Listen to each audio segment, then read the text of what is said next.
Let's cover the 2 most common issues you might run into, and 3 questions every new user asks.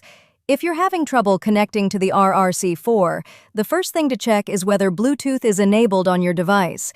It sounds obvious, but it's the most common culprit. If you're on iOS, there's one more thing. You'll need the Blu-Fi browser. It's a free download from the App Store.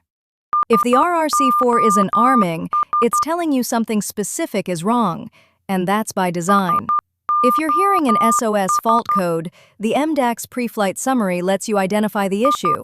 If there's a continuity problem showing on the summary, the RRC4 has detected an open circuit with your Pyro connections.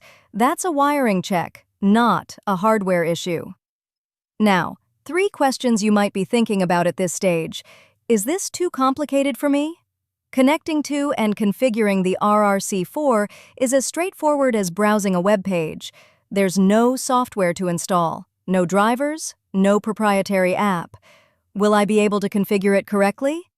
The RRC4 ships pre-configured and pre-calibrated right out of the box. Most often when you customize an event, there are only 4 settings: trigger, criteria, delay, and duration. That's it.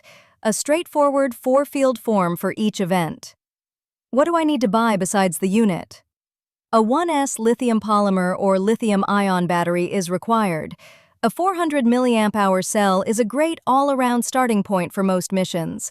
A link to our recommended option is on the RRC4 product page and in the user manual.